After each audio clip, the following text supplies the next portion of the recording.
Assalamualaikum warahmatullahi wabarakatuh.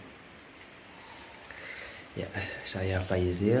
Saya ingin menceritakan sebuah cerita tentang tokoh-tokoh filsuf masa lalu, bahasa Yunani kuno lah, masa zaman-zaman klasik. Nah, saya akan menceritakan tokoh terkenal yang mungkin kita semua sudah mengetahuinya, yakni Socrates. Nah, saya akan menceritakan sedikit tentang sejarah hidupnya dan ajarannya. Nah, langsung saja. Socrates yang lahir pada tahun 469 sebelum Masehi dan wafat pada tahun 399 sebelum Masehi. Nah, beliau merupakan seorang filsuf Yunani kuno yang dianggap sebagai salah satu tokoh paling berpengaruh dalam sejarah filsafat barat. Nah, meskipun beliau tidak meninggalkan ajaran-ajaran filsafatnya itu, ajaran-ajarannya diturunkan dan disebarkan oleh muridnya, yakni Plato. Makanya kita masih bisa menikmati pemikiran-pemikiran dari Socrates. Nah, Socrates lahir di Athena, kota yang menjadi pusat kebudayaan Yunani pada saat itu. Ia berasal dari keluarga yang biasa-biasa saja dan awalnya bekerja sebagai tukang batu. Nah, namun ia menarik perhatian orang-orang di sekitarnya dengan kecerdasan dan ketertarikannya pada pemikiran dan filsafat. Socrates menolak menjadi guru resmi dan tidak pernah menerima bayaran atas ajaran-ajarannya. Nah, sebaliknya, ia lebih suka berinteraksi dengan orang-orang di pasar, tempat-tempat umum, dan forum, di mana ia akan mengajukan pertanyaan yang menantang dan merangsang diskusi.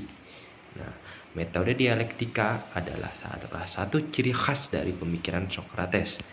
Ia menggunakan pertanyaan dan jawaban untuk membangun argumentasi dan merangsang pemikiran yang kritis. Tujuannya adalah untuk membongkar kebenaran yang tersembunyi di balik keyakinan dan pandangan umum orang-orang. Melalui dialog dan perdebatan, Socrates mencoba untuk mengajarkan orang-orang untuk mempertanyakan keyakinan mereka sendiri dan mencari pengetahuan yang lebih dalam. Nah, ajaran dan pemikiran Socrates dapat dikelompokkan ke dalam 3 tema. Nah, 3 tema utama itu, yang pertama kebijaksanaan, yang kedua adalah kebajikan, dan yang terakhir adalah otonomi pribadi. Nah, bagi Socrates, tujuan utama dalam hidup adalah mencari pengetahuan dan kebijaksanaan yang sejati. Ia meyakini bahwa hanya dengan pengetahuan yang benar, seseorang dapat mengambil tindakan yang baik. Dalam pandangan Socrates, kebajikan adalah hasil dari pengetahuan yang baik. Dan orang-orang hanya akan berbuat baik jika mereka benar-benar memahami apa yang mereka lakukan. Selain itu, Socrates menekankan pentingnya introspeksi diri dan mengenal dirinya sendiri. Nah, jadi ia berargumen bahwa manusia harus melihat ke dalam diri mereka sendiri, memeriksa keyakinan, nilai, dan tindakan mereka sendiri. Menurutnya, hanya melalui pemahaman yang mendalam tentang diri sendiri, seseorang dapat mencapai kehidupan yang bermakna dan moral. Ajaran dan pendekatan Socrates seringkali menentang status quo pada masanya. Ia mempertanyakan otoritas dan keyakinan yang diterima secara umum di Athena pada masa itu. Hal ini membuatnya menjadi kurang populer di kalangan elit-elit politik dan agama. Ia sering mengkritik sistem demokrasi di Athena, mempertanyakan keadilan dan kompetensi para pemimpin politik. Kehadirannya yang mengganggu dan sikap skeptisnya terhadap kepercayaan tradisional membuatnya mendapatkan banyak musuh di kalangan orang-orang yang berpengaruh. Lalu pada tahun 399 sebelum Masehi, Socrates diadili atas tuduhan menghina para dewa kota dan mempengaruhi pemuda Athena dengan ajaran-ajarannya yang dianggap subversif. Dalam pengadilan yang kontroversial tersebut, Socrates dipandang bersalah dan dijatuhi hukuman mati. Meskipun ia ditawari kesempatan untuk melarikan diri atau mengubah hukumannya, Socrates menolak dan memilih untuk mematuhi hukum negara dengan meminum racun berupa cicuta. Nah, Racun cicuta itu merupakan sebuah tanaman beracun yang disebut hemlock dalam bahasa Inggrisnya. Nah, cairannya itu mengandung senyawa konin yang sangat beracun bagi manusia.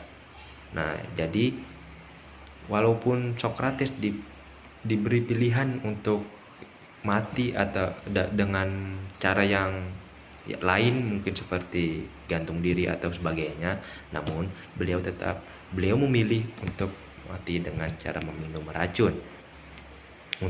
Hal tersebut agar beliau dikenal dengan sifat yang berani dan bertanggung jawab atas apa yang telah disampaikan dan disebarkannya. Nah, lanjut.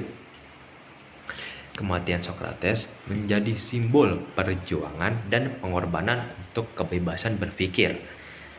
Nah, meskipun hidupnya berakhir dengan cara yang cukup tragis, Socrates meninggalkan warisan yang kuat dalam sejarah pemikiran Barat. Ajarannya mengenai pengetahuan, kebajikan, dan introspeksi diri memiliki pengaruh yang besar terhadap filsuf-filsuf pada masa berikutnya. Nah, terutama muridnya sendiri, yakni Plato. Plato kemudian menulis dialog-dialog yang menggambarkan pemikiran Socrates dan memperluas serta mengembangkan ajarannya menjadi sebuah sistem filsafat yang kompleks dan terintegritas. Melalui warisannya ini, Socrates menjadi salah satu tokoh yang paling dihormati dan dikaji dalam tradisi filsafat Barat. Itulah sedikit sejarah dan ajaran dari filsuf Socrates. Terima kasih karena telah meluangkan waktu dan kuotanya untuk menonton video ini. Wabillahi taufiq wal hidayah. Wassalamualaikum warahmatullahi wabarakatuh.